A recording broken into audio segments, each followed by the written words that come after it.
قبولیت کی نصیب کرے۔ بس اللہ تعالیٰ اپنی رحمت سے ہمیں اپنے پسندیدہ لوگوں میں شامل کر لے۔ اللہ سحریاں، افطاریاں، ساری بہاریں تمام امت مسلمہ کو نصیب فرمائے۔ سب سے پہلے جو سبق ہے نخبۃ الحدیث سے لے کے بخاری تک، وہ ہے اخلاص۔ سب سے پہلی بیس، بنیاد، انما الاعمال بالنیات۔ نبی صلی اللہ علیہ وسلم نے فرمایا سب سے پہلا عمل جو ہے وہ اپنے میں اخلاص پیدا کریں۔ اب آپ کس لیے آئی ہیں؟ اللہ کو خوش کرنے کے لیے؟ کیا کیا آپ کی نیتیں تھیں؟ یہ اللہ کو اور آپ کا سودا ہے۔ گھر سے نکلے جنت کی تڑپ لے کے، حوض کوثر کی طلب لے کے، اللہ کے دیدار کی حسرت لے کے۔ میں ہر بات آپ کو حدیث ہی سناؤں گی۔ نبی صلی اللہ علیہ وسلم نے فرمایا من نصر اللہ من سمع مقالتی و وعاہا و اداہا۔ میرے نبی نے فرمایا کہ جو میری حدیث کو سنے، پھر یاد کرے اور پھر آگے کسی کے ساتھ ذکر کر دے، آگے تک پہنچا دے، تو میرے نبی نے فرمایا اللہ اسے خوش و خرم رکھے، اللہ اس کے چہرے کو تر و تازہ رکھے۔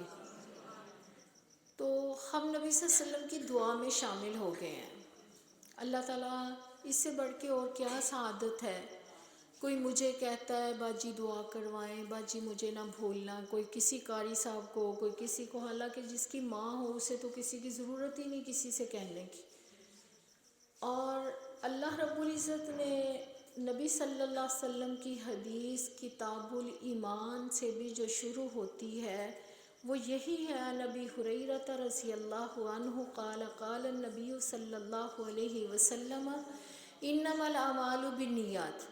ابی ہریرہ سے روایت ہے کہ نبی صلی اللہ علیہ وسلم نے فرمایا اخلاص سارے عملوں کا دار و مدار نیت پہ ہے۔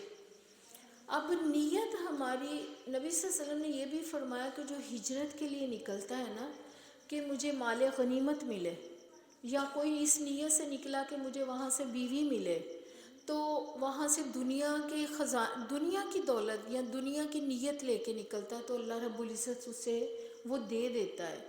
لیکن وہی بات جو میں بار بار سب کو کہتی ہوں کہ پھر آخرت میں حصہ نہیں ہوتا۔ تو یہ نیت کا خالص ہونا بہت ہی ضروری ہے۔ ایک آدمی وہ درخت لگا رہا تھا، بھی پودا لگا رہا تھا، ایک بادشاہ سلامت گزرا، اور راستے میں نا وہ وزیر سفیر کے ساتھ تھا، اپنے قافلے کے ساتھ تھا۔ بابا جی کو دیکھا کہ وہ کیا کر رہے ہیں، پودا لگا رہے ہیں، ٹہنی لگا رہے ہیں درخت کی نیت کر کے۔ تو ایک آدمی ان سے کہتا ہے کہ بابا جی آپ یہ ٹہنی لگا رہے ہیں، درخت کی نیت کر رہے ہیں، تو آپ تو اتنے بوڑھے ہو گئے ہیں، تو آپ نے کیا کرنا، آپ کو کون سا یہ پھل ملنا ہے؟ انہوں نے کہا بیٹا میں اپنے لیے نہیں لگا رہا، میں تو خدمت خلق کے لیے، لوگوں کے لیے اس کو لگا رہا۔ جیسے ہم یہ راستے میں جو پھل ہیں یا جو بھی ہمیں ملتا ہے ہم کھا رہے ہیں کسی کا لگا ہوا، تو اسی طرح میرا لگا ہوا بھی کوئی کھائے گا تو اللہ میرے پہ خوش ہوگا، میں اللہ کو خوش کرنے کے لیے لگا رہا ہوں۔ تو وہ بادشاہ سلامت جو تھے نا، انہوں نے کہا اپنے وزیر سے کہ ان کو نا ایک تھیلی درہم دیناروں کی انعام میں دے دو۔ سبحان اللہ، آپ ذرا ہوش میں رہیں۔ وہ درہم دیناروں کی تھیلیاں جو ہیں وہ تھیلی دے دی گئی۔ تو بابا جی کہتے ہیں بیٹا دیکھو میں نے دنیا کے لیے نہیں، میں نے اپنے مفاد کے لیے یہ درخت نہیں لگانا شروع کیا تھا، میں نے اللہ کو خوش کرنے کے لیے، خدمت خلق کے لیے، لوگوں کے لیے لگایا تھا۔ اللہ رب العزت نے دیکھو اس کے پکنے سے پہلے مجھے مزدوری دے دی۔ تو وہ بادشاہ سلامت پھر ایک درہم دیناروں کی تھیلی وزیر سے کہتے ہیں اس کو دے دو۔ وہ دے دی تو انہوں نے کہا دیکھو اللہ کو خوش کرنے کا نتیجہ کتنا اچھا ہے کہ ابھی پھل بھی نہیں پکا اور مجھے دوہری اجرت اللہ رب العزت نے دلوا دی۔ عام لوگوں کے لیے ایک پھل ایک دفعہ پکنے سے مزدوری ملتی، تو میرا پھل پکا بھی نہیں تو اللہ رب العزت نے 2 دفعہ مجھے اس کی اجرت اور مزدوری مل گئی۔ وہ بادشاہ سلامت پھر درہم دیناروں کی تھیلی تیسری دے کے کہتے ہیں کہ اب ہمارا قافلہ یہاں سے نکل جانا چاہیے، کیونکہ یہ بابا جی کے لفظوں پہ کہیں ہمارے خزانے خالی نہ ہو جائیں۔ سبحان اللہ۔ یہ ہے انما الاعمال، نیت میں اخلاص پیدا کریں، تقوی پیدا کریں۔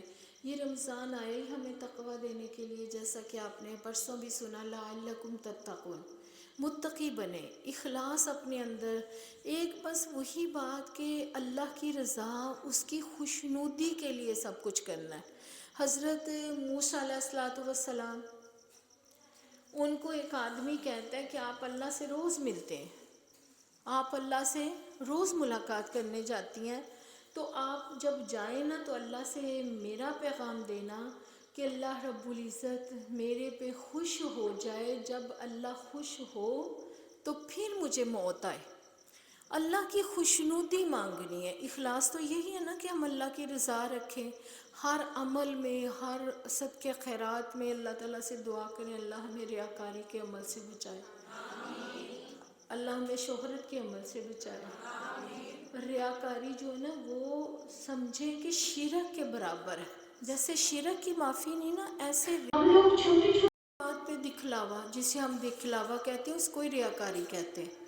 ہم نے اپنا محاسبہ کرنا کہ کیا ہم روزہ کس لیے رکھ رہے ہیں، کس لیے رکھ رہے ہیں، اور یہ بھوک پیاس کس لیے ہے، کتنا اللہ قریب ہوتا ہے بندے کے، اور نعمتیں کتنی ہمارے قریب ہوتی ہیں۔ شاور جب ہم لے رہے ہوتے ہیں تو اس وقت جس کے لیے روزہ رکھا وہی ہمیں دیکھ رہا ہوتا ہے۔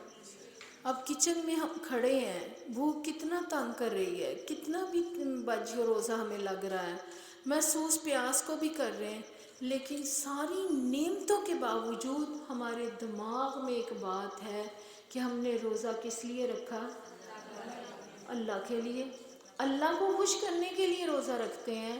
تو کوئی بھی ایسی غلطی نہیں کرتا کہ میں پانی پیٹ بھر کے پیاس بجھا لوں یا کھانے کا کوئی نوالا پیٹ بھر کے کھا لوں، مجھے کون سا کوئی دیکھ رہا ہے۔ بچے کو بھی پتہ ہے کہ یہ روزہ کس لیے ہے، اللہ کے لیے۔ تو موسیٰ علیہ السلام نے کہا میں اللہ کو پیغام تیرا دے دوں گا۔ اس نے کیا پیغام دیا عبد نے، کہ جب تک اللہ میرے پہ خوش نہ ہو جائے اتنی دیر تک اللہ مجھے موت نہ دے۔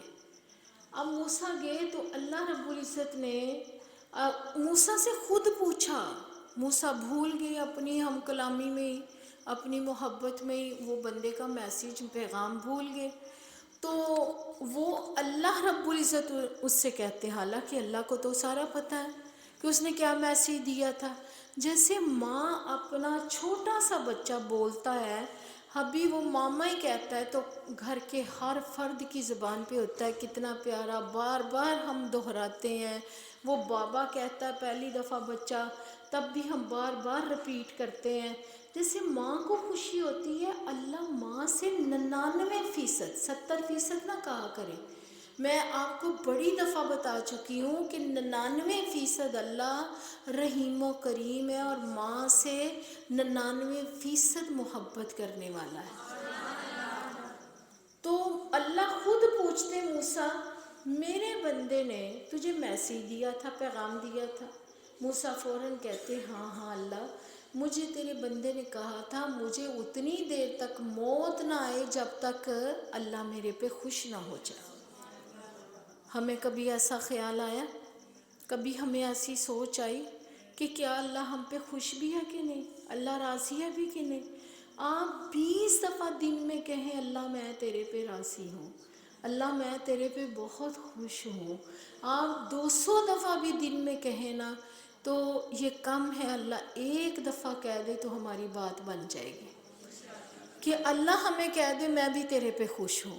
اتنا بار بار دہراؤ، اتنا ہر کسی بات پہ شکوہ نہ کرو، اللہ کو کوئی شکوہ نہ کرو۔ ہمیں تو چھوٹی چھوٹی بات پہ اتنے شکوے آ جاتے ہیں، اور موسیٰ علیہ السلام سے اللہ نے پوچھا میرا بندہ کیا کہہ رہا تھا؟ اللہ جی تیرا بندہ عابد مجھے پیغام دے رہا تھا کہ اللہ سے جا کے کہنا کہ اتنی دیر تک مجھے موت نہ جب تک اللہ میرے پہ خوش نہ ہو جائے۔ تو خوشی تو یہی ہے نا کہ جب ہم اللہ کو خوش کریں تو اللہ بھی ہمیں خوش کرے گا۔ اور وہ آدمی، اس کا پیغام اللہ نے دیا، اسے کہنا میں نے تجھے معاف نہیں کیا، میں نے تجھے معاف۔ وہ آ کے موسیٰ علیہ السلام پوچھا اس آدمی نے اللہ نے کیا پیغام دیا آگے؟ تو اس نے موسیٰ علیہ السلام نے فرمایا اللہ کہہ رہے تھے کہ میں تیرے پہ خوش نہیں ہوں، میں تیرے پہ راضی نہیں ہوں، تو میں نے تجھے معاف نہیں کیا۔ تو آگے سے وہ بندہ کیا کہتا ہے؟ ہم تو کہہ دیتے ہیں نا دندیاں کس گئیں، اب تو باجی میں وظیفے پہلے بہت کرتی تھی، اب نہیں میں کرتی، اب نہیں، میرا دل ہی نہیں کرتا۔ حتیٰ کہ بعض باجیاں یہاں تک کہہ دیتی ہیں کہ میرا نماز پڑھنے کو بھی دل نہیں کرتا۔ پہلے باجی میں بہت نمازیں پڑھتی تھی، بہت تسبیحیں کرتی تھی، اب میرا دل ہی نہیں کرتا۔ ایسا شیطان میرے پیچھے پڑا۔ شیطان نہیں پیچھے پڑا، ہماری روح ایسی ہو چکی ہے۔ تو وہ کہ آگے سے بندہ کہتا ہے اللہ اگر مجھے معاف نہ کر کے خوش ہے نا، معافی نہ دے کے خوش ہے، تو میں تب بھی اللہ پہ بہت خوش ہوں۔ کیا نکلا؟ اخلاص۔ اخلاص نکلا نا اس کی خواہش میں، اس کی تڑپ میں۔ تو 2 دفعہ اللہ رب العزت سے موسیٰ پھر کہا کہ اللہ پوچھتے موسیٰ میرے بندے اس وقت کیا کیفیت تھی جب میں نے اسے میرا پیغام دیا کہ میں نے اسے معاف نہیں کیا؟ تو کہتا ہے اللہ، موسیٰ فرماتے ہیں اللہ جی وہ اتنا ذرا بھی پریشان نہیں ہوا، ذرا کوئی شکوہ نہیں کیا، اس نے کہا کہ بس اللہ اگر مجھے معاف کر کے خوش ہے نا، میں تب بھی خوش ہوں، میں تب بھی اللہ پہ بہت خوش ہوں۔ تو اب وہ موسیٰ علیہ السلام نے جا کے پھر میسج دیا کہ اللہ تیرا بندہ کہہ رہا ہے کہ اگر تو میرے پہ معاف کر کے خوش ہے نا، معاف نہ کر کے خوش ہے، تو میں تب بھی تیرے پہ خوش ہوں، مجھے تیری خوشنودی چاہیے، مجھے تیری رضا چاہیے۔ تو اللہ فرماتے ہیں جاؤ میرا پھر جا کے اسے خوشخبری دے دو کہ میں نے اسے معاف کر کے جنت دے دی ہے۔ اب دیکھیں کہ اسے وہ خبر جب خوشی کی ملی، وہ سجدے میں گیا، سجدہ شکر میں گیا، دوبارہ اٹھا ہی نہیں۔ اس کی موت کتنی خوبصورت ہو گئی، کس وجہ سے؟ کہ اس کے اندر اخلاص تھا۔ اب ہم نے بھی گھر سے نکلنے کا مقصد آپ تک پیغام تھا نا کہ ازواج مطہرات ہماری ام المومنین، امہات المومنین، نبی صلی اللہ علیہ وسلم کی تمام بیویوں سے ہم نے محبت کرنی ہے، ان کی زندگیاں پڑھنی ہیں۔ پھر میں نے آپ کو کہا تھا کہ نبی صلی اللہ علیہ وسلم کی بیٹیوں کا تعارف کرواؤں گی، نبی صلی اللہ علیہ وسلم کی صحابیات کا تذکرے ہوں گے، یہ 20 دن ہماری یہی سبق ہوگا۔ تو ہم نے نیت، تڑپ اور اپنی خواہش کو پاک اور صاف رکھ کے جن سے محبت کریں گے اللہ رب العزت قیامت والے دن ان کے ساتھ ہمیں اٹھائیں گے۔ تو ہم امہات المومنین سے محبت کریں گے، حضرت مریم علیہ السلام کا میں تذکرہ کروں گی، حضرت آسیہ کا تذکرہ ہوگا، جتنی نیک نبی صلی اللہ علیہ وسلم کی صحابیات یا نبی صلی اللہ علیہ وسلم سے پہلے انشاءاللہ ان کا تذکرہ ہوگا۔ اللہ تعالیٰ سے دعا ہے کہ اللہ تعالیٰ ہمیں بھی ان کے نقش قدم پہ چلائے، اللہ ہمیں بھی ایسا اخلاص دے کہ اللہ ہمیں اتنی دیر تک موت نہ آئے جب تک تو ہم پہ خوش نہ ہو جائے، اللہ اتنی دیر تک ہمیں بھی موت نہ دینا جب تک تو ہم پہ راضی نہ ہو جائے۔ یہ سحریاں افطاریاں اللہ ان کی بہاریں ہمیں نصیب کرنا، ہمیں قبولیت کی گھڑیاں دینا، اللہ آنا جانا قبول کر کے میری ساری بہنوں کے گھروں میں دکھوں کو سکھوں میں بدل دینا، اللہ ان کے غموں کو، پریشانیوں کو، بے سکونی کو راحت میں بدل دینا، اللہ ان ٹائم کی تنگ دستیوں کو اللہ خوشحالی میں بدل دینا۔ اللہ ہماری حاضری کو قبول کر کے، اس ٹائم کی بہاروں کو قبول کر کے، کتنا خوبصورت سما ہے، اللہ رب العزت اپنی رحمت سے نوجوانوں کے رخ مسجدوں کی طرف موڑ دے۔ تکبیر اولیٰ کی نمازیں اللہ سب کو نصیب کرے۔ اللہ بچوں کو، بچیوں کو اللہ اپنی رحمت سے دین کے خادم بنائے، دین کے داعی بنائے، قرآن کے سپاہی بنائے اور جنت کے راہی بنائے۔ اللہ تعالی ہم سب کی حاضری کو قبول کرے۔ اقول قولی ھذا استغفر اللہ ربی من کل ذنب واتوب الیہ۔